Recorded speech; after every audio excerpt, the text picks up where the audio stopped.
விஜய் கேட்குறாரு, ஏன் ஒரு பெண்மணி இருக்கணும், ஏன் இஸ்லாமியராக இருக்கணும், எனக்கு சொல்லுங்க அப்படிங்கிறாரு. ஏன்னா சமூக நீதினா என்னன்னு அவருக்கு தெரியல, அவருக்கு உண்மையிலே தெரியல. நான் ஏன் வந்து விஜய் ஜெயிக்கக்கூடாதுன்னு நினைக்கிறேன் ஒரே ஒரு காரணம் தான், இன்றைய தேதிக்கு விஜய் ஒரு சமூக ஆபத்தை நான் பார்க்குறேன். வீட்டு குடும்ப தலைவரே தற்கொலையா இருந்து, மனைவி தற்கொலையா இருந்து, குழந்தைங்க எப்படி ஒண்ணுமே பண்ண முடியாது.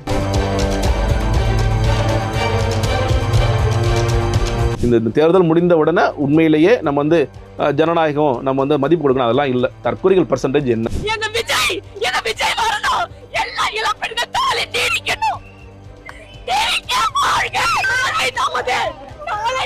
இந்த இன்ஸ்டாகிராம் இன்ஃப்ளூயன்சர்ஸா தெரியுறவங்க எல்லாருமே அவங்க வந்து விஜய்னு வாழ்றானுங்க. அவங்க அரசியலா ஏதாவது கத்துக்கிறானுங்கன்னா இல்ல.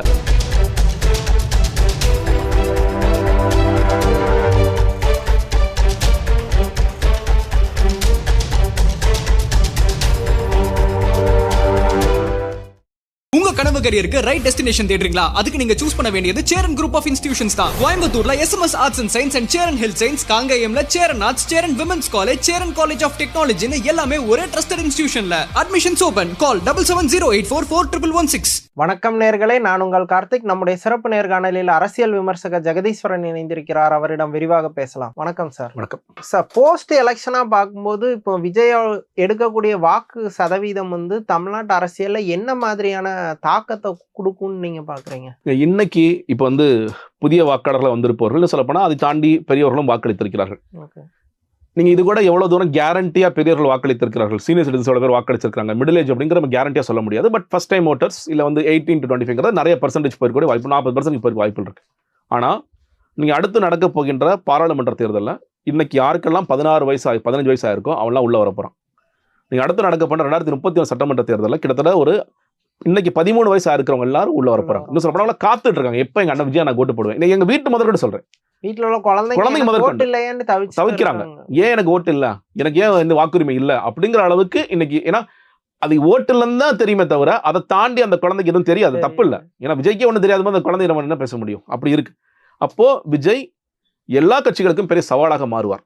அவர் நான் கூட சொல்லியிருக்கேன், அவர் பெருசா நிக்கவே மாட்டாரு, அவர் தொடர மாட்டார். தொடராட்டி கூட பரவாயில்ல, அவர் மறுபடியும் சினிமாவுக்கு போனா கூட ஏன்னா அப்பப்போ வந்துட்டு போவேயா, நான் அப்பப்போ ஒரு அறிக்கையை கொடுப்பேன் அப்படிங்கிறது. ஏன்னா மெயின் ஸ்ட்ரீம் மீடியா மேபி இவர் வந்து அந்த பர்சன்டேஜ் வச்சு இவர் கீழே இறக்குறாங்களா இல்லை அதே ஹோல்ட் பண்றாங்களா அப்படிங்கிற ஒரு கேள்வி இருக்கு. மெயின் ஸ்ட்ரீம் மீடியா ஒருவேளை இன்னுமே விஜய்க்கு வந்து இந்த நான் அவர் எங்க போனாலும் துரத்துறது இந்த மாதிரி வேலைகள் பார்த்துட்டு இருந்தாங்கன்னா அதுவும் ஒரு பூஸ்டா தான் இருக்கும். படங்களை நடிக்கிறதும் அவருக்கு ஹெல்ப் தான் பண்ண போகுது. ஜனநாயகனுக்கு பிறகு ஏன் நடிச்சாரு, அண்ணன் தான் கை விட்டு, இவளே பேசுறேன், அண்ணன் தான் கை விட்டீங்களடா, அண்ணன் என்னடா பண்ணுவாரு, லீக் ஆயிடுச்சு ஏதோ ஒன்று சொல்லலாம். நீங்க வந்து இல்ல அண்ணன் ஒட்டுமொத்த தமிழ்நாடு மக்களை கை விட்டீங்க, அவர் சிஎம் ஆயிருக்க வேண்டியவர், தமிழ்நாடு அவர் இழந்துருச்சு, தமிழ்நாடு இழந்துருச்சு. அப்ப என்னடா பண்ணுவார் அவர்? விஜய் பொறுத்த வரைக்கும் அவர் எந்த நரேட்டிவையும் செட் பண்ண வேண்டாம், இவங்களே எல்லாமே போதுங்க. ஏங்க நீங்க அவரு ஏதோ போட்டோ ஒன்று போட்டார், கையில அப்படியே அடிபட்ட மாதிரி ஒருத்தர் கண்ணீர் வடிக்கிறான். அண்ணா ஏன்னா நீ ஏன் அவளை பண்ற? அந்த சர்ச்சில் அவர் முட்டி போட்டு போனார், ஒரு பாப்பா ஒண்ணு ஒரு பொண்ணு, எதுக்குண்ணா நீ, உனக்கு என்னன்னா பிரச்சனை, எதுக்குண்ணா நீ எங்களுக்காக கஷ்டப்படணும், நான் இருக்கணும், நான் முட்டி போட்டு போறேன், நீ ஏன்னா வர்ற? அவன் நடிச்சுட்டு இருக்காங்க. நிறைய பேர் எழுதுறாங்கப்பா சினிமா விட்டு போகும்போது இந்த நடிக்கிறேன், அவனுக்கு ஆஸ்கார் அவார்டு கொடுக்கலாம்னா நடிச்சிட்டு இருக்கான், அந்த அளவுக்கு நடிக்கிறாப்புல அவர். அந்த நடிகனை வந்து நீங்க இது அடுத்ததாக வர குரூப்புங்கிறது அவங்க வந்து எப்படியாவது இவரை சிஎம் ஆக்கணும், அன்னைக்கு தவற விட்டுட்டோம் ஆனால் இன்னைக்கு தவற விடக்கூடாது அப்படிங்கிறது தீவிரமாக வேலை செய்வார்கள். இந்த அரசியல் கட்சிகள் அது திமுக அதிமுக இருக்கிற மிகப்பெரிய சவாலாக மாறக்கூடியது. இதை நீங்க எப்படி கட்டுப்படுத்துவீங்க? ஒண்ணு, நீங்க எல்லாருக்கும் ஒரு கோபம் இருக்கு. இன்னைக்கு திமுக ஆன்டி திமுக வாக்குகள் விழுதுன்னா திமுக மேல கோபம். என்ன கோபம்? ஊழல் இருக்கு, லஞ்சம் இருக்கு, நிறைய பிரச்சனைகள் இருக்கு. அப்ப இதை சரி செய்வீர்களா அப்படிங்கிற பெரிய கேள்வி ஒண்ணு இருக்கு. வாரிசு அரசியல் ஒன்றும் பண்ண முடியாது, உதயநிதி தான் இருக்க போறாரு. இதை நீங்க சரி செய்வதற்கான ஆனா எனக்கு பிரகாசமான வாய்ப்புகள் எனக்கு தெரியல. ஏன் நான் சொல்றேன்னா, நீங்க கரூர்ல 1 மணி நேரத்துல திமுக 120 கோடி கொடுக்குறாங்க, ஒரே மணி நேரம். நீங்க பாருங்க, 2 லட்சம் வாக்காளர்கள் 6000 ரூபாய் கொடு, முடிஞ்சு 120 கோடி. நீங்க நிறைய பேர் கரூர் மக்கள் பாருங்க எவ்வளவு ஆர்வம் வந்து வாக்களிக்கிறாங்க, காசு கொடுத்தா. நான் அதை கொச்சப்படுத்த கூட நீங்க சொல்லிட்டீங்க, ஆமா கரூர் மக்கள் காசு வாங்குறாங்க. நீங்க அதாவது அதை மீறி ஏன் இந்த பர்சன்டேஜ் போகுது, ஏங்க கரூர் ஃபர்ஸ்ட்ல வருதுங்க, ஏங்க குளித்தலை ஃபர்ஸ்ட்ல வருதுங்க? செந்தில் பாலாஜி வந்து தொகுதி மாறினாலும் தன்னோட டீம் வச்சு ப்ராப்பரா பிளான் பண்ணி காசு கொடுக்குறாரு, அவ்வளவுதான் சிம்பிள். எம்ஆர் விஜயபாஸ்கர் பாக்குறாரு, நீ ஜனநாயகம் தோற்கக்கூடாது, அப்பா பணநாயகம் தான் வெல்லக்கூடாது, அப்போ நீ 3000 கோடியா? 3000 ரைட், ஒரு ரவுண்டு முடிஞ்சது, அப்புறம் என்ன பண்ண சார், இன்னும் 2500 கொடுப்போம், சரி கூடு. அப்போ நீங்க கரூரோட வாக்காளர் கிட்டத்தட்ட 11,500 ரூபாய் சம்பாரிச்சிருக்காரு ஒவ்வொருத்தரும். கோயம்புத்தூர்ல கோல்டு காயின், இன்னைக்கு கோல்டு விற்கிற வேலை என்னங்கிற நமக்கு தெரியும், கோல்டு காயின் கொடுக்குறாங்க. உச்சபட்சமாக லீமா ரோஸ் வந்து 25,000 ரூபா கொடுக்குறாங்க லால்குடியில். 25,000 ரூபா. நீங்க அதிமுக கூட விட்டுருங்க. இப்ப திமுக மறுபடியும் ஜெயிக்குது. வென்ற பிறகு அவர்கள் இந்த காசை இப்ப 120 கோடி 150 கோடி கிட்டத்தட்ட பல்லாயிரக்கணக்கான கோடி ஒட்டுமொத்தமா பாத்தீங்கன்னா ஒரு 15,000 கோடி செலவு பண்ணி வச்சுக்கோங்களேன். இந்த 15,000 கோடியை உடனடியாக எப்படி எடுப்பது அப்படின்னு தான் அவங்க யோசிக்க போறாங்க. அது மறுபடியும் நீங்க வந்து விஜயோட ஆதரவாளர்கள் இன்னும் சொல்ல நடுநிலையாக இருக்கக்கூடியவர்களுக்கு இதுதான் நாங்க சொன்னோம். மறுபடியும் இந்த ஊழல் பண்ணிட்டே இருப்பாங்க. நீங்க சின்ன ஒரு போலீஸ் பிரச்சனை வருது, ரொம்ப பெருசாலாம் வேணாம், பூதாகரமான பிரச்சனைகள் வர வேண்டாம், இதுதான் நாங்க சொன்னோம் அப்படின்னு ஒவ்வொரு இடத்துலையும் குத்தி காமிச்சிட்டே இருப்பாங்க. அது கொஞ்சம் கொஞ்சமாக இப்பல வந்து அவங்களை வாக்காளர்களாக மாற்றக்கூடும். விஜய் எந்த அளவுக்கு அரசியல் பேசுறாங்க தெரியல, பட் இது அவங்களுக்கு போதும். எங்களுக்கு வந்து ஏன்னா இன்னைக்குங்க நான் நிறைய பேர் பேசும்போது, ஆனா விசிலுக்கு நீ வாக்களிக்க கூட பரவாயில்ல, ஆனா திமுகக்கு ஓட்டு போட்டுறாத என்ற ஒரு ஆட்டோ தம்பி சொல்றான். ஏன்டா நான் திமுக மோசமான தீய சக்தி தான், அவ்வளவுதான் முடிச்சிட்டான். அதுக்கு மேல அவனுக்கு பாயிண்ட் எல்லாம் கிடையாது. ஒரு வார தீய சக்திங்கிறது போதும், பயங்கரமா போயிருக்குங்க. நீங்க வந்து ஷார்ட்ஸ்லயும் ரீல்ஸ்லயும் உள்ள போயிட்டாரு விஜய். என்னோட வீட்டு பாப்பா திடீர்னு சைக்கிள் ஓட்டிட்டு போறான், அந்த இந்த வண்டி ஓட்டிட்டு போறான், திமுக தீய சக்தி திமுக தீய சக்தி திமுக. இதை என்னடா உனக்கு தெரியும் திமுக பத்தி, எதுக்குடா சொல்ற? அதெல்லாம் கிடையாதுப்பா, திமுக தீய சக்திப்பா, அவ்வளவுதான்ப்பா. சரி, உலகத்துல எத்தனை கட்சி இருக்கு? 2 கட்சி தான்ப்பா. உலகத்திலேயே 2 கட்சி தான்ப்பா. ஒன்னு திமுக, ஒன்னு திமுக. சரி, இந்த நாட்டோட பிரதம மந்திரி யார் அப்படின்னா யாருன்னு நம்ம கேட்கல. அப்படின்னா என்ன கேட்கிறான்? முதல் மந்திரி யார்? சுத்திதான் உலகமே சுத்துது. முதல் மந்திரி யார்?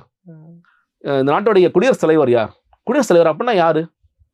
நம்ம எனக்கு சில நேரங்கள்ல இவங்களுக்கு அரசியல் சொல்லிக் கொடுக்கணும்னு எந்த இடத்துல ஆரம்பிக்கிறேன்னு எனக்கு தெரியல. அந்த விஜய் ரசிகர்களும் சேர்த்து சொல்றேன். விஜய் ரசிகர்களுக்கு நம்ம அரசியல் சொல்லிக் கொடுக்குறோம்னா வாட் இஸ் பாலிடிக்ஸ்ல இருந்து ஆரம்பிக்க வேண்டிய அவசியம் ஒண்ணு இருக்கு. அவங்களை எப்படி நம்ம கொண்டு வர போறோம்? இது நம்ம கூட விடுங்க, நமக்கு என்ன பெரிய பாதிப்பு? யார் வந்தாலும் நம்ம வேலையை பார்த்துட்டு இருக்க போறோம். திமுக உண்மையிலேயே இல்ல அதிமுக மீண்டெழணும், திமுக வந்து தொடரணும்னு நினைச்சாங்க அப்படின்னா இந்த சேலஞ்சை அவங்க சரியா ஃபேஸ் பண்ணாம விட்டாங்கன்னா, நான் ஏன் வந்து விஜய் ஜெயிக்க கூடாதுன்னு நினைக்கிறேன் ஒரே ஒரு காரணம் தான். இன்றைய தேதிக்கு விஜய் ஒரு சமூக ஆபத்தை நான் பாக்குறேன். நான் சொல்றேன் திமுக மோசமான கட்சி தான், அதிமுக வந்து நிறைய பிரச்சனைகள் இருக்கு, அதெல்லாம் சொல்றேன். ஆனா அதை விட மோசமானவங்க. அதனால எனக்குமே அந்த பாயிண்ட் தான் இருக்கு. அவரு ஏற்கனவே எலெக்ஷன் பிரச்சார டைம்லயே எனக்காக குழந்தைங்க ஓட்டு கேளுங்கன்னு சொல்லிட்டே இருந்தாரு. இப்போ அகைன் அந்த தேங்க்ஸ் போட்ட அந்த இதுலயும் வந்து எங்க மாமா அந்த மாமாக்காக நீங்க வாக்கு செய்து. இது என்னன்னா இப்ப அடுத்து நீங்க சொன்ன மாதிரி இந்த 13 வயசு குழந்தைங்களை அடுத்து ஓட்ட ஆக போறவங்களை இப்பவே குறி வச்சு இது பண்றது, அதுக்கும் கீழே உள்ளவங்களை மறுபடியும் ஓட்டு கேட்க ட்ரிகர் பண்ற மாதிரியே ஃபீல் ஆகுது. அந்த குழந்தைங்களை அப்படியே ஒரு பாய்சனை திணிக்கிற மாதிரி ஃபீல் ஆகுது. அதான் சொல்றேன் இல்லையா, நீங்க வந்து திமுக ஒரு மோசமான கட்சி அப்படிங்கிற பாயிண்டர் உள்ள கொண்டு போயிட்டார், நிறைய கிளீனா கொண்டு போயிட்டார். டிவிக்கு ஒரு தூய சக்தி. நான் இன்னும் இப்ப நிறைய பேர் ஓட்டு போட்டாங்க, நான் கேட்கிறேன். இப்ப 54 ஓட்டு போட்டாங்க, யாருக்கு ஓட்டு போட்டா? விசிலுக்குன்னு. கேண்டிடேட் யாரு அதெல்லாம் எனக்கு தெரியாது. அவன் எவ்வளவு ஊழல் பண்ணிருக்கான். நான் அந்த 54 நான் வந்து சொல்றேன், இந்த மாவட்ட செயலர்களே அதிகமான ஊழல் செய்தது நான் பாலமுருகன். நான் ஃபர்ஸ்ட் பிளேஸ் கொடுப்பேன் அவருக்கு. எல்லா பொறுப்புகளுக்கும் கிளீனா போட்டு எல்லா பொறுப்புகளும் சம்பாரிச்சவர் அவர் தான் நீ கேண்டிடேட்டா இருக்காரு. இவரை தப்பித்தவரை ஒரு மினிஸ்டரே நீ கொடுக்குற. திமுக என்ன அடிக்குது? ஒரே நாள் தலைவர் முதல்ல IAS ஆஃபீஸர் கூட என்ன கேட்பான், ரொம்ப பேச மாட்டார். சார் எப்படி கொள்ளடிக்கிறோம் சொல்லி கொடுத்துட்டு மட்டும் போயிடுங்க நீங்க. எல்லா டிவிக்கோட எல்லா ஆட்களும் செய்வாங்க. இப்போ RS முருகன் திருநெல்வேலி மாற்று நாங்கள் RS முருகன் திருநெல்வேலியில் ஹைவே கான்ட்ராக்டர் 1000 ரூபாய் 1500. அவருக்கு என்ன பிரச்சனைனா திமுக டிஸ்ட்ரிபியூஷன்ல பிரச்சனை, எப்படி ஒரு ஃபார்மெட்ல கொடுக்குறது அப்படிங்கிறதுல ஒரு சிக்கல். அப்போ மேபி திமுக கூட கேட்டேன், எனக்கு கொஞ்சம் சேர்த்து கொடுத்துருக்கேன் அப்படி கூட சொல்லியிருப்பாரு. அந்த அளவுக்கு இருக்கலாம். சேலத்தில் 2 தொகுதியில் கொடுக்குறாங்க. அது விஜய் கேட்டார், கண்டிச்சாருன்னு சொல்லி சொல்றாங்க. எந்த அளவுக்கு உண்மையில நமக்கு தெரியாது. என்ன பொறுத்தவரைக்கும் விஜய் தூய சக்தியே கிடையாது. பட் இதை பண்ணிட்டே இருக்கிறாங்க. அப்போ நீங்க அடுத்ததாக வரக்கூடிய தலைமுறை என்பது இவங்க வந்து உள்ள அந்த பாய்சனோட தான் உள்ள வர்றாங்க. விஜய் எது செய்தாலும் சரி, விஜய் வந்து முட்டி போட்டாலும் சரி, விஜய் கோயிலில் படுத்து உருண்டாலும் சரி, எது செய்தாலும் சரி, விஜய் வந்து இந்த கரூருடைய நடந்த நிகழ்விற்கு பொறுப்பே ஏற்காமல் இருந்தாலும் சரி. ஆமா, நேற்று அந்த பையன் பேசுறான், ஒருத்தர் ஆட்டோக்கார பையன் பேசுறான், கரூர்ல மட்டும் எப்படி விஜய் பேசுற அதே பேச கரூர்ல மட்டும் எப்படி நடக்கும்? திட்டமிட்ட சதி இல்லையா? நான் சொன்னேன் இவங்கிட்ட எனக்கு ரொம்ப பெரிய பிரச்சனையா பாக்குறது எதுன்னா, தமிழ்நாட்டுல இனிமேல் எது நடந்தாலும் அதுக்கு இவங்களா ஒரு கான்ஸ்பிரசி கிரியேட் பண்ணி இவங்களா ஒரு ஸ்கிரீன் பிளே இதை எழுதி உண்மை எதுனே தெரிஞ்சுக்கவே இல்லாமே வாழ்ந்து. அதுதாங்க சிக்கல். அதுதான் சிக்கல். நீங்க இவங்கள்ட்ட பேசி பேசி பேசி நம்ம வீட்டுல இருக்க குழந்தைகள்ட்ட டைம் இருக்கும், நம்ம பேசலாம், கொஞ்சம் கொஞ்சமா அவங்களை திருத்தறதுக்கான வேலைகளை பார்க்கலாம். வீடே அப்படி சமுதாயத்துல இன்னொன்னு அது பிரச்சனை. வீட்டுல இருக்கிற பெண்கள், குடும்ப தலைவரே தற்குறியா இருந்து, மனைவி தற்குறியா இருந்து, குழந்தைங்க எப்படி ஒண்ணுமே பண்ண முடியாது. இந்த இன்ஸ்டாகிராம் இன்ஃபுளுசர்ஸா தெரியுறவங்க எல்லாருமே அவங்க வந்து விஜய்னு வாழ்றானுங்க. அவங்க அரசியலா ஏதாவது கத்துக்கிறானுங்கன்னா இல்ல எதுவுமே அப்படியே பாய்சனா வளர்க்குறாங்க. நீ வந்து விஜய் பாட்டு எனக்கு என்ன ஒட்டுமொத்தமாக நீங்க சினிமால இருந்தே குழந்தைகளை விளக்க முடியுமா? விளக்க முடியாது. என் குழந்தை ஃபர்ஸ்ட் என்ன போடுது யூடியூப்ல, இப்ப விஜய்க்கு பதிலா பிரதீப் ரங்கநாதன் வந்திருக்காரு, இப்ப இந்த கென் கருணாஸ் வந்திருக்காரு, அத பாட்டுகள் மாறுது, அதுதான் மாறுதே தவிர இதுல இருந்து நம்ம எப்படி மீட்க போறோம் பெரிய கேள்வி வருது. இந்த பசங்களை நம்ம எப்படி திருத்த போறோம்? நம்ம எப்படி வந்து இப்ப நான் சயின்ஸ் வீடியோ போட்டா அட ஏன் லூசா பண்ணி கேட்கும். ஏப்பா நான் நல்ல பாட்டு பார்த்துட்டு இருக்கேன், நீ என்னப்பா நீ அறிவா இதை பார்க்க சொல்ற? இது நடக்குது. நான் எப்படி நம்ம திருத்த போறோம்? எப்படி இவங்கெல்லாம் வந்து படிக்க வைக்க போறோம்னா ஸ்கூல் படிக்கிறவங்களா காலேஜ் படிக்கிற விட்டுருங்க, ஒரு நாலேஜா எப்படி கொண்டு வர போறோம்? அந்த அளவுக்கு பெரிய யோசனை வந்துருக்கு. ஏன்னா இது பாருங்க, அன்னைக்கு ஒரு பொண்ணு மேனிஃபெஸ்டோ பத்தி ஒரு பொண்ணு பேசுது, நான் விஜய் நான் சொந்த காசு வந்து எடுத்து கொடுப்பாருண்ணா, செம்ம சிஎம் சீன் அவருங்கிறது உண்மையிலே அது படிச்ச பொண்ணு. அதான் எனக்கு உண்மையிலே எல்லாருக்குமே பேக்ரவுண்ட் இப்போ படிக்காதவங்க இல்ல பொருளாதார பின்னணி இல்லாதவங்க இதுல இதாகிறது பிரச்சனையே இல்லை. நல்லா படிச்சிருக்காங்க, நல்ல ஒரு ஃபேமிலி பேக்ரவுண்ட் இருக்கு, எக்கனாமிக்கலா வெல்லா இருக்கிறாங்க, அவங்களும் ஒரு எந்தவித அடிப்படை அறிவுமே இல்லாம பேசுறாங்க. அதான் ரொம்ப ஆச்சரியமா இருக்கு. நீங்க வந்து இந்த தேர்தல் முடிந்த உடனே உண்மையிலேயே நம்ம வந்து ஜனநாயகம் நம்ம வந்து மதிப்பு கொடுக்கணும், அதெல்லாம் இல்ல. தற்கொலைகள் பெர்சன்டேஜ் என்ன அது வீட்டுல கூட நான் சொல்றேன், வீட்டுல கூட தற்கொலையா இருக்கலாம். இல்ல அஃப்கோர்ஸ் எல்லா வீட்லயும் இருக்கு. விஜய் சொன்ன மாதிரி விஜய் இல்ல தற்கொலை இருக்காங்க. சோ அவங்கள எப்படி நம்ம மீட்க போறோங்கிறது ரொம்ப பெரிய சேலஞ்சு. நம்மளை விட இந்த கட்சிகளுக்கு மிகப்பெரிய சேலஞ்சா இருக்கு. ஃபியூச்சர்ல இதுதான் அப்படின்னா விஜய் ஒரு நாள் சிஎம் ஆயிடுவார். அன்னைக்கு தமிழ்நாட்டை ரஜினிகாந்த் சொன்ன மாதிரி சொல்லுங்க, யாராலையும் காப்பாற்ற முடியாது. இல்ல ஆக்சுவலி இப்போ அதிமுகவோ திமுகவோ எல்லா கட்சியிலையும் இந்த ஊழல் பண்றவங்களோ ரவுடிகளோ போய் இருப்பாங்க. ஆனா அவங்க எல்லாருக்குமே வந்து ஒரு கண்ட்ரோல் இருக்கும். இப்போ கட்சி தலைவருக்கு வந்து இவன் கல்பிரிட்டு தான் தெரியும், ஒரு கண்ட்ரோல்ல வச்சிருப்பாங்க. இப்ப விஜய் கட்சியில யாரோ ஒருத்தன் வாராம்னா அது விஜய்க்கே தெரியாது. லெவல் மீறி இஷ்டத்துக்கு பண்ணக்கூடிய அந்த ஒரு ஜங்கிள் கவர்மெண்ட்பாங்கல்ல, அதை நோக்கி போறது கண்டிப்பா தெரியாதுங்க அவருக்கு. நாளைக்கு தான் சொல்றேன், ஒருவேளை மினிஸ்ட்ரியே அமைஞ்சிருச்சு, விஜய் நான் உண்மையில அவர் இப்ப என்கிட்ட காசு இருக்குப்பா, நான் காசு வந்து ஆனா தம்பி நான் பாத்துக்கிறேன், தம்பி புஷியானந்த் வருவார், நான் பாத்துக்கிறேன்ப்பா, நான் ரொம்ப தூய கவர்மெண்ட் கொடுக்கலாம், நான் இருக்கேன் தம்பி அப்படி சொல்லிட்டு தமிழ்நாட்டை எப்படி கூறு போட்டு விற்கிறதுன்னு புஷியானந்த் ஸ்டார்ட் பண்ணுவார்.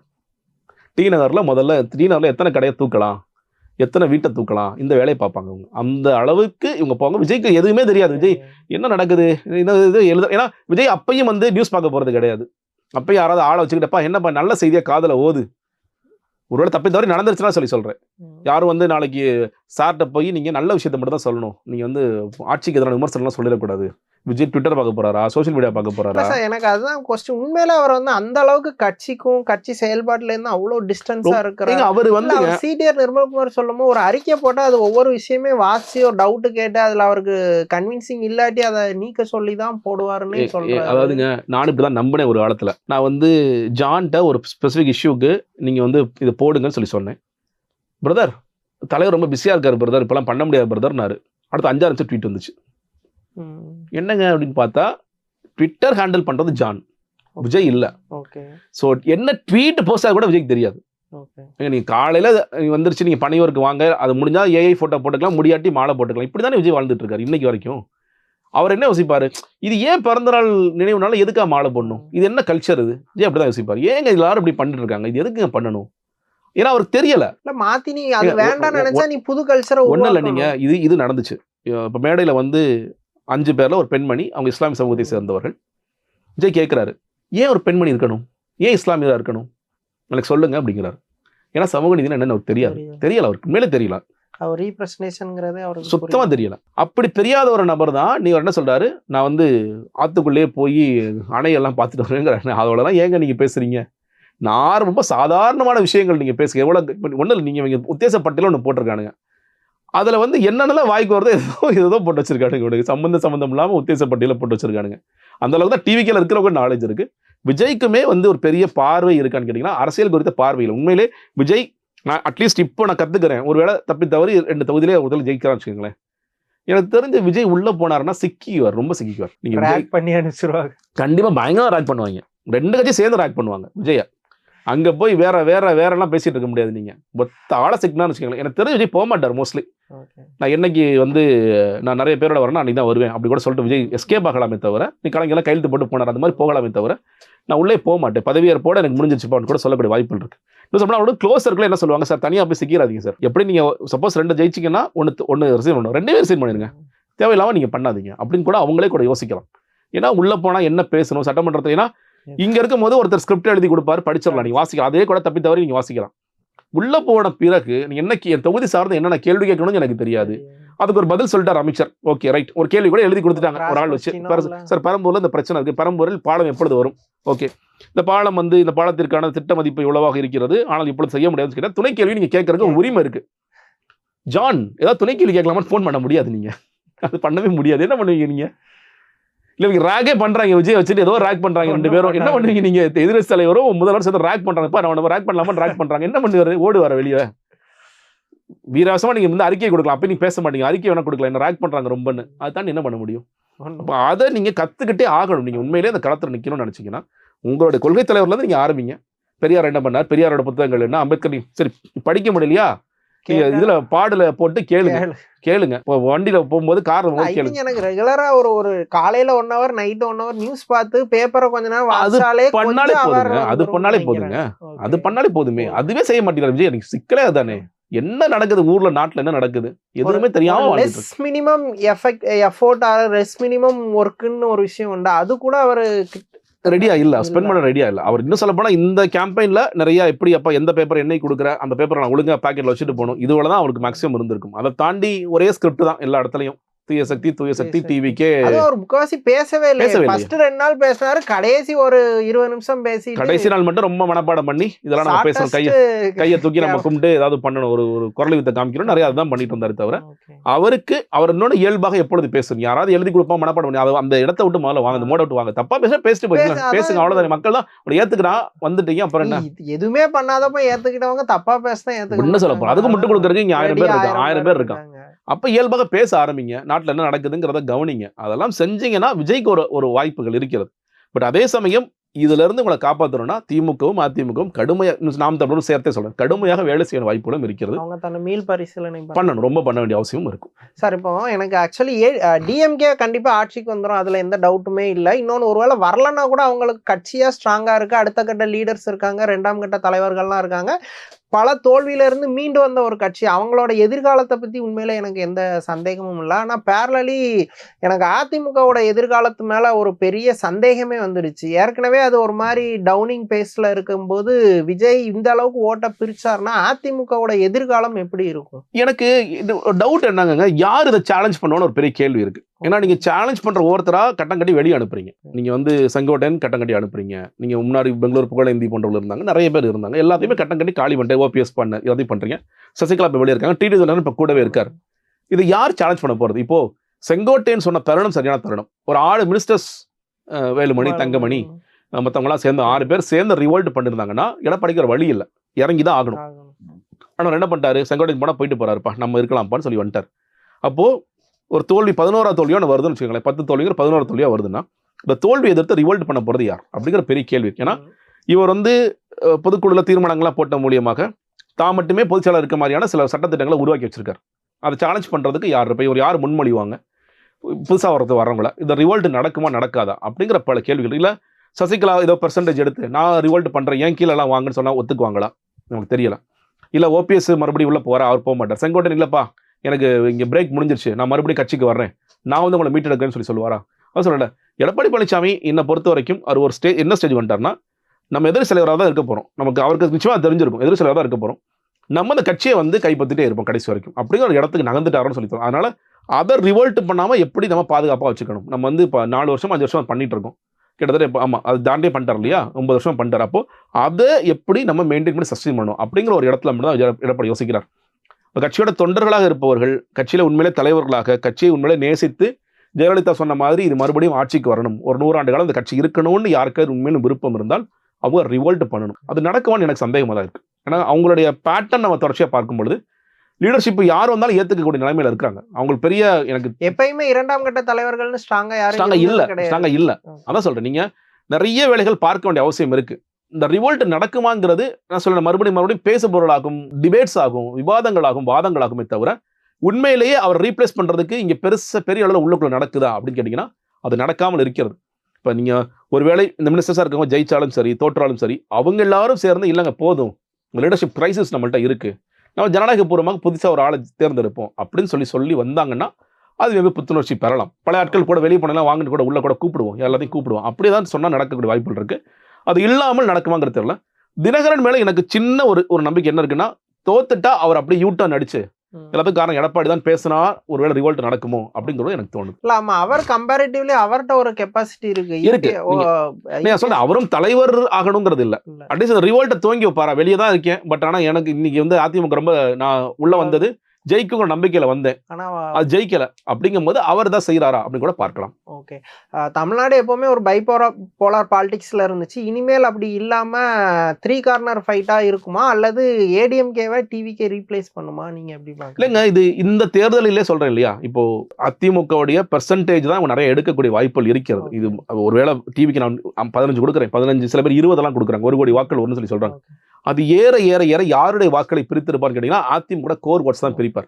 அப்போ விஜய் வந்து கிட்டத்தட்ட அதிமுக ரீப்ளேஸ் பண்ற இடத்துக்கு வரார். நான் அதெல்லாம் சொல்றேன், நீங்க விஜய் தொடர்வாரா தொடர மாட்டாராங்கிறது தெரியாது, பட் அதிமுக தொடரணும்னு நான் நினைக்கிறேன், அதிமுக தொடரணும்னு நினைக்கிறேன். அப்போ அதற்கு உண்டான வேலைகளை அதிமுக செய்ய வேண்டும் அப்படிதான் பார்க்கிறேன். ஏன்னா விஜய்க்கு வந்து வேலையே பார்க்காம ஓட்டு போடுறதுக்கு இங்க மக்கள் இருக்காங்க. நான் வேலையே செய்வேன், படுத்துவனா கூட 1 கோடி பேர் இங்க உருவாக்கிட்டாரு. எதுவுமே பண்ணலாட்டி நான் 1 கோடி பேர் உருவாக்கிட்டேன். அது இன்க்ரீஸ் ஆக போகுது. ஆனா நீங்க அவங்கள தடுக்கணும் அப்படின்னா நீங்க வேலை செய்யணும். வேலை செய்யாம இருந்தீங்கன்னா உங்களை வந்து காலி பண்ணிடுவாங்க. அவர் சும்மா சிரிச்சா போதும், கண்ணாடி போட்டா போதும், மியூசிக் வாசிச்சா போதும், பேட் எடுத்து சொல்லட்டா போதும், இதுவே பெரிய விஷயமா அவங்க பாக்குறாங்க. அப்படி பாத்துக்கிறாங்க. சைக்கிள் ஓட்டினா போதும். ஆனா நீங்க இது எது பண்ணாலும் உங்களை கோமாளி சொல்லுவான். எடப்பாடி சைக்கிள் ஓட்டுங்க, சைக்கிள் ஓட்டாருன்னு சொல்லி அவங்க கோமாளி சொல்லுவான். ஸ்டாலின் சைக்கிள் ஓட்டுங்க கோமாளிமா. ஆனா நீங்க கடுமையாக மக்களுக்கு இறங்கி வேலை செய்யணும். ஆமா, இந்த மக்களுக்கு ஒரு பிரச்சனை இருக்கு, நான் களத்துல இறங்குறேன், நான் தொடர்ச்சி அறிக்கை கொடுக்குறேன், தொடர்ச்சி எதிர்கட்சி அரசியல் நான் செய்யறேன்னு செய்யணும். திமுக இல்ல நான் கூட எல்லாம் செய்யாம நேர்மையான ஆட்சி கொடுப்பேங்க, அவங்க ஒரு இடத்துக்கு போகணும்.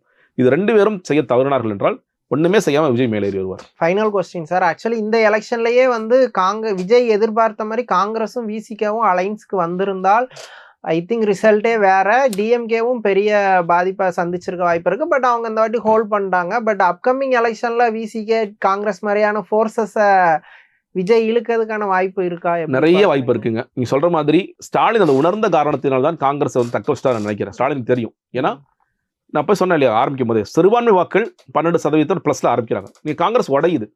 அப்ப கன்னியாகுமரி வாக்காளர்கள் என்ன பண்ணுவாங்க? ஓகே, காங்கிரஸ் தான் நமக்கு நம்ம தேசிய பார்வையோட இருக்கிற ஒரு கட்சி, அந்த இடம். அப்போ அங்கே காங்கிரஸுக்கு மேபி சீட்டு கூட கன்வெர்ட் ஆகும், விஜய்க்கான சீட்ஸ் ஏதாவது கன்வெர்ட் ஆயிருக்கும். அப்படி அந்த ஒரு டேஞ்சர் எடுக்க வேண்டாங்கிறனால தான் ஸ்டாலின் என்ன பண்ணாரு, 3-4% வெளியே போச்சுன்னா நமக்கு ஒரு பெரிய சிக்கல் ஆகிடும், நம்ம வேண்டாம் அப்படி ரிஸ்க் எடுக்காம தடுத்துட்டார். ஆனா இன்னைக்கு இந்த ஒட்டுமொத்த கேம்பெயினை பார்த்தோம், ராகுல் காந்தியும் ஸ்டாலின் மீட் பண்ணவே இல்லை. ராகுல் காந்தி கடுமையான கோவத்தில் இருக்கார், அது புரிஞ்சுக்க முடியுது. அப்போ ராகுல் காந்தி என்ன யோசிச்சுட்டு இருக்காரு, நம்மள மாதிரி அவரும் டிவிக்கோட பெர்சன்டேஜ் என்னவா இருக்க போகுது, அன்டெஸ்டடா இருந்தது. இப்ப எல்லாம் சொல்றாரு பாருங்க, நீங்க எல்லாம் என்ன சொன்னீங்கப்பா, 15% வந்துட்டாரியா, கூட்டிட்டு வாங்க அவரை, நம்ம வந்து திமுக கழட்டி விடலாம் அப்படின்னு அவர் ஒரு ஸ்டாண்டுக்கு போகலாம். திமுக இன்டர்ன் என்ன பண்ணுவாங்க, நீ என்ன கழட்டுறது, இந்தியா கூட்டணி நான் ஒன்ன கழட்டுறேன் பாருன்னு அவங்க ஒரு இடத்துக்கு போகலாம். அப்படி ஒரு நடந்துச்சுன்னா, முன்னாடி சந்திரசேகர் அவர் சொன்னார், காங்கிரஸ் பாஜக இல்லாத ஒரு ஃப்ரண்ட்டை நம்ம அமைப்போம் அப்படிங்கிற ஒரு இடத்துக்கு போனார். அப்ப அந்த மாதிரி இடத்துக்கு போகலாம். மம்தா தீதி நீங்க வந்து பிஎம் ஆகுங்க, இல்ல அருண் நீங்க பிஎம் ஆகுங்க, இல்ல நான் கூட பிஎம் ஆகுறேன், ஏதோ ஒண்ணு அகிலேஷ் யாதவ் யாரோ ஒருத்தர் ஆகட்டும். இப்படி நம்ம கட்சிகளுக்குள்ள யாராவது ஒருத்தர் உருவாக்கினா காங்கிரஸ் வேலை செய்ய ரெடி ஆகி அந்த செக் கண்டிப்பா வைப்பாங்க. ராகுல் காந்தி இப்படி ஒரு ஸ்டாண்ட் எடுத்தாருன்னா ராகுல் காந்தியையும் காங்கிரஸையும் இழுத்து போட்டு அடிக்கிறதுக்கு லட்சம் பேர் காத்துட்டு இருக்காங்க. என்னைக்குடா நீங்க பெரிய ஆமா, அது பெரிய ஒரு குரூப் காத்துட்டு இருக்கு. அதுக்கப்புறம் என்ன சொல்றது, காங்கிரஸ் சட்டமன்றத்திலே நிலைமை தலைகீழா மாறிடும். என்ன ஆதரிச்சு பேச போறீங்க, எல்லாம் அடிதான் வாங்குவாரு, அதெல்லாம் நடக்க போகுது. அப்போ அப்படி ஒரு ஸ்டாண்ட் எடுத்தாருன்னா, ஆனா ராகுல் காந்தி நிச்சயமாக விஜய் எடுக்க போற பெர்சன்டேஜ் வச்சுக்கிட்டு பாராளுமன்றத்தில் நம்ம அவர் கூட போகலாம் அப்படிங்கிற இந்த இடத்துல இன்னொரு கவனிக்க வேண்டிய விஷயம், அந்த மாதிரி வேலையை ராகுல் காந்தியும் விஜயும் அந்த நெருக்கத்தை மறுபடியும் காட்டுகிறார்கள் என்றால் சிபிஐ கேஸ் வந்து ரொம்ப கடினமா மாறும். விஜய்க்கு கடினமா மாறும். கரூர் மாறும். ஏன்னாங்க நான் சொல்றேங்க, ஜனநாயகன் ஏன் முடக்கப்பட்டன ஒரே ஒரு காரணம் தாங்க, பாஜக ஒரு முடிவு பண்ணாங்க, விஜய் வளரக்கூடாது, என் கூட்டணிக்கெல்லாம் வரல. அவங்க வந்து இங்க இருக்க நயினார் நாகேந்திரனுக்கும் தமிழிசைக்கும் வந்து புரியாமல் இருந்திருக்கலாம். எப்பயுமே இவங்களும் அவங்களும் வேற துருவத்துல தான் இருப்பாங்க. இவங்களுக்கு லோக்கல்ல புரியல. அமித்ஷா என்னைக்கோ முடிவு பண்ணிட்டாரு, இது எங்களை பொறுத்த வரைக்கும் இது எங்களுக்கு தேவையில்லாத சக்தி, இந்த சக்தி வளரக்கூடாது, இந்த சக்தியை அடிங்க. இப்போ கடைசியா நிதின் நபீன் வந்து பேட்டி கொடுத்திருந்தார். நீங்க அதில் என்ன சொல்றாரு, கரூர் சம்பவத்தை பொறுத்த வரைக்கும் தவறு செய்தவர்கள் தண்டிக்கப்படுவார்கள் சொல்லி சொல்றாரு. என்னை பொறுத்த வரைக்கும் விஜய் தான் தவறு செய்தவர். அது சிபிஐ வழக்கு நான் சொல்றேன், சிபிஐ முடியட்டும், சிபிஐல முடிஞ்சு ரிசல்ட்ஸ் வரும்போது என்னங்கிறது தெரியும். அப்படி ஒன்று நடந்துச்சுன்னா நீங்க வந்து காங்கிரஸை வளர்ப்பதற்கான வேலைகளை பார்த்தீர்கள் என்றால் சிபிஐ தன்னுடைய வழக்கை இன்னும் துரிதப்படுத்தும், சார்ஜ் ஷீட்ல அவரோட பேர் போகும், என்ன தண்டனை கிடைக்கும்ங்கிறது நம்ம வெயிட் பண்ணி தான் பார்க்கணும். ஸோ அந்த வேலைகளை பாஜக செய்வாங்க. ரொம்ப என்ன சொல்றது, ரொம்ப இன்ட்ரெஸ்டிங்கான டைமா தான் இருக்கும் நான் பார்க்கிறேன். ஒருவேளை விஜய் வந்து பெரிய ஓட் பர்சன்டேஜ் எடுத்தாலும் காங்கிரஸோ விசிகேவோ வர ரெடியா இருந்தாலும் அந்த கரூரோட கத்தி தலைக்கு மேல தொங்கிட்டே தான் இருக்கும். விஜய்க்கு அந்த வழக்கு வந்து உடனடியாக முடியுமான்னு தெரியாது. ஆனா பாராளுமன்ற தேர்தலுக்கு முன்னாடி முடிஞ்சிடும். அந்த பாராளுமன்றம் ரொம்ப க்ளோஸா முடிச்சு வச்சுக்கோங்க, அது என்ன ஆயிடும், அப்போ விஜய் வந்து விஜய் தான் எங்களோட பிரைம் மினிஸ்டர் சொல்ல ஆரம்பிச்சிருவாங்க. அண்ணன் ஜெயிலுக்குள்ள இருந்துட்டே வந்து பிஎம் ஆயிடுவாருன்னு கதை கட்ட ஆரம்பிச்சிருவாங்க. அப்ப அதற்கு முன்னாடி எவ்வளவு சீக்கிரம் முடிக்க முடியுமோ sympathy wave அவருக்கு பயங்கரமா ஒர்க் அவுட் நிச்சயமா ஒர்க் அவுட் ஆகும், நிச்சயமா ஒர்க் அவுட் ஆகும். நம்ம சொல்றேன், நீங்க எதுவுமே செய்யாம எல்லாத்துக்கும் காரணம் வந்து திமுக கதை எழுதும் போது நீங்க வந்து கரூர் விஷயத்திலே திமுக ஒரு கை வச்சிருந்து வச்சுக்கோங்களேன், ரொம்ப வந்து நிறைய பேர் இப்ப எனக்கே கோவம் இருந்துச்சு. தூக்கி உள்ள போட்டு அந்த மக்களோட இறப்பை பார்க்கும்போது எனக்கு அந்த கோவம் இருந்துச்சு.